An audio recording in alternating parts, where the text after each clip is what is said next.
So 10 o'clock, 2 o'clock. Now watch my pelvic. I'm trying to maintain its neutral position. I'm not trying to tilt it forward. See, I'm trying to maintain its neutral position. I'm not trying to go into a complete anterior tilt. So I'm not exaggerating my tilt. I'm trying to keeping it as neutral as possible. Now when you keep it neutral, you simply try to drag your body forward as if, correct, you are praying. Now watch, the forehead has to go close to the floor and my arms won't fit, my length of the arms will not fit into the camera, but I'm trying to stretch my arms as away from me as possible. So watch me.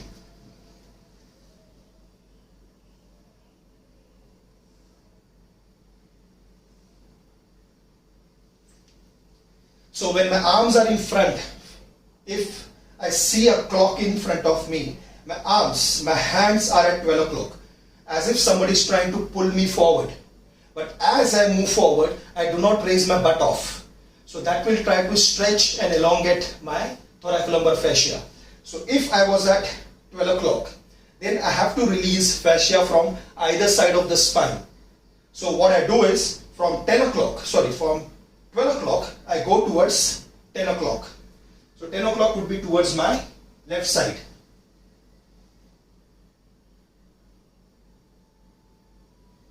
And 2 o'clock will be towards my right side.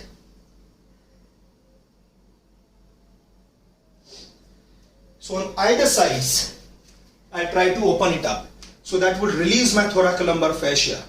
And it will also cause deviation of the spine, which will release posterior fascia. Now, after going into deviation, that is called the lateral flexion of the spine. So we went through flexion, that is rounding of the spine, we went through extension, we went through the lateral flexion, which is side bending through these stretches. Now there is one more stretch that you can do to mobilize your spine, and that is your rotation stretch. So you get into a all four position and then place your one hand up towards the sky and rotate your spine.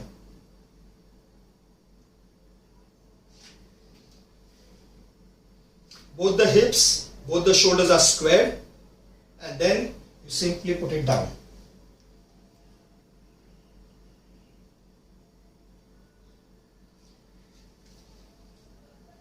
So spine mobilization, opening of the hip. Then you also open your hip, not only the front side, that is the hip flexor or the iliopsoas muscles, but we need to release the glutes and the hamstrings also in isolated manner. So you simply lie on your back.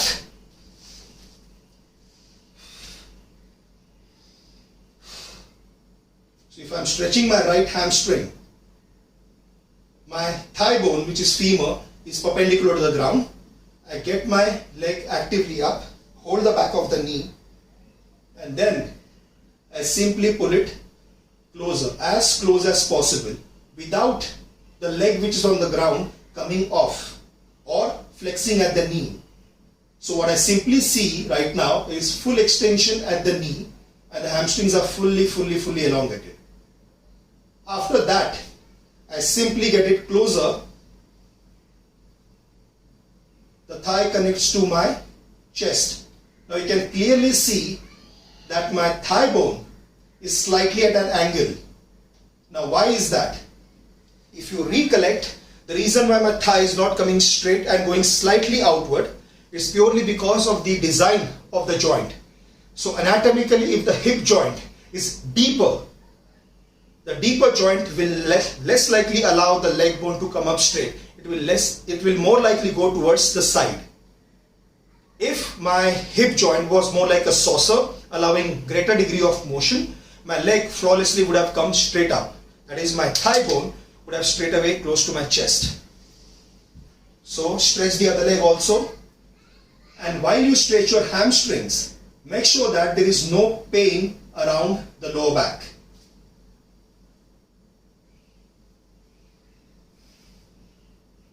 Same with respect to the left leg. You can clearly see how my thigh bone and my knees are pointing out.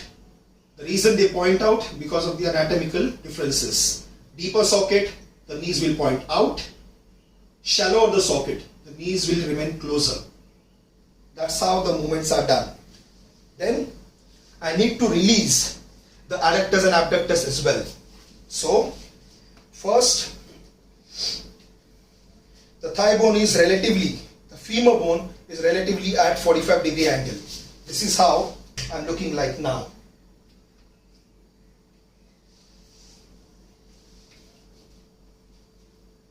And then you drop the one side.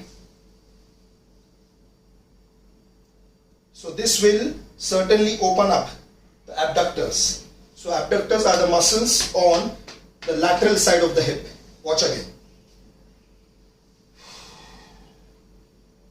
And whenever you stretch, see, I can clearly talk while stretching. You are not supposed to hold breath. The moment you hold breath, you are resisting the stretch. So simply try to surrender. Watch. So this is how you open up the hips. Then in order to open up the adductors, you can simply go into this lotus pose. Now I'm actively, without any assistance of anybody, I'm actively trying to get my feet down. See. Now that is not just because the adductors are mobile or elastic, but also the opposite muscle, abductors, are relatively strong enough. So the muscle that is getting elongated is adductor, the muscle on the outer side is abductor. So I'm trying to actively squeeze my glutes to get the leg out. Watch again.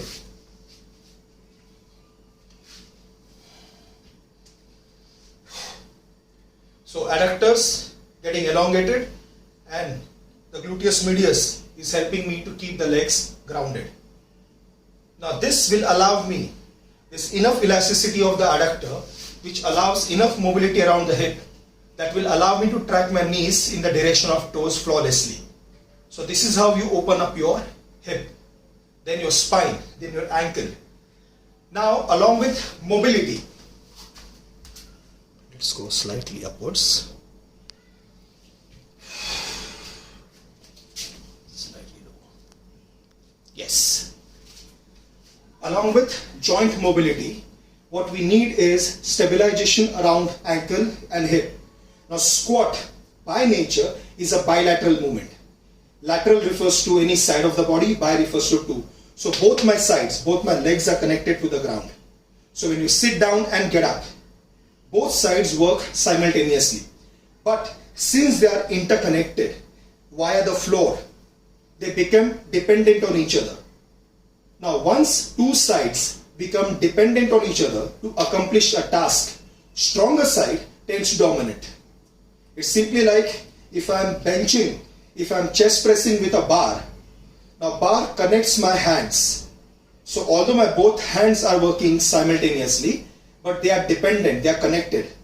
So the stronger side, which is my right side, will more likely to dominate the action. So the only limitation of bilateral exercise is the stronger side tends to become stronger and the weaker side does not get enough rate of coding, that is firing of motor neurons. In simple terms, the left side does not get enough chance to become stronger. So how do we do that? We resolve that problem by switching from barbell to dumbbells. So when there are two independent dumbbells, the neuromuscular coordination becomes independent. When it's a bar which is connected, if my central nervous system, if my nervous system fires my dominant side, the push from the dominant side passively will try to lift the other side also. But if they are interconnected, but if they are not connected, like two dumbbells, if I try to push from one side, the other side will not come on its own, which means it requires symmetrical efficiency. The brain needs to fire both sides evenly. So the dominant and non-dominant side tend to become evenly stronger. So all bipeds, two-legged animals, they stand on two legs, but we also have ability to stand on one leg. But when you squat, you cannot cut the floor and make it like two independent dumbbells. So squat will always be a bilateral, whether you carry a bar, whether you carry a dumbbell like goblet squat, or whether you carry kettlebells. Object doesn't matter. The movement will always be bilateral. Now just like upper body exercises, when it comes to legs, when it comes to squat, although I don't like to call squat as a lower body exercise, it's a task. But eventually, the strength of the legs will always be predominantly on the stronger side. So you need symmetrical strength. So to be able to become better at squat, you need unilateral exercises as an assisting work. They are called as an assisting work because developing individual strength of both the legs will always aid you to become a better squatter. Because when one side predominantly becomes stronger side tends to accept more and more responsibilities. So the risk of overuse injuries multiplies over a period of time. And this will not happen overnight, it takes time. Strength build up takes time, injury build up also takes time. So right from the beginning, we develop bilateral strength and we also focus on single-legged exercises to build unilateral strength. Now, before I get into the stability factor of the exercise, there is one more thing that you can do to actually open up your hip and along with foot stability. So that's called an aeroplane. Now, watch how I do it. I'm facing towards the wall. Yes, fairly visible. Now watch me. I'm standing on my right leg. Now the other leg, the floating leg, it goes back. And see how it goes back. The hips, that is the gluteal group, the pelvic is squared. It's not tilted on one side. It is leveled. Watch the toe of my floating leg. It is nicely pointed down. Now, what you simply do is, you open up your hip. And you start opening up your hip. The leg which you are standing on, it opens up. So, when you turn, the leg that I was standing on, it tends to open up. So watch me again. I'm standing on my right leg. My left leg goes back. After I leveled my hip, I simply try to open it up. So I'm opening up the hip. I'm trying to face my navel towards the other side. And then I simply try to face the navel to the other side, trying to stretch my abductors, the gluteus medius. Same on the other side. So first you level the hip, then you open up, try to face the navel to the other side. So this will try to open my adductors. And now, if I face the navel to the other side, this will try to open up my gluteus medius. So this hip mobility or hip opening exercises are extremely necessary to be able to squat deeper. So we started off with foot relaxation, which is plantar fascia release with foam roller. Then we went on to ankle mobilization. Then we went on to the spine mobility. Then we went on to the hip mobilization. Now there is one more thing you need is turning on or activation of gluteus medius. And how do you do that? So first, you simply begin with learning to stand on one leg. Now watch, when you stand on one leg, more often than not, the foot collapses. Watch my right foot. It collapses. So what we have to do instead, the point A, B and C, the tripod needs to be nicely activated. So even if somebody would see me from the side, there should be a shadow underneath my foot. If my foot collapses, watch. If my foot collapses, it will change the alignment of the body. So learn how to maintain your foot arch when you're standing on one leg. Watch me again. Now what I simply do is, since I practice my running drills also, watch how I do it. Down, up, down, up, down, up, down, up, down. Now since I'm standing on my right leg, my body can collapse towards my left side. So the right gluteus medius and minimus and the quadratus lumborum for the spine. These muscles work as stabilizers. They work like hooks. They prevent the fall of the entire body onto one side.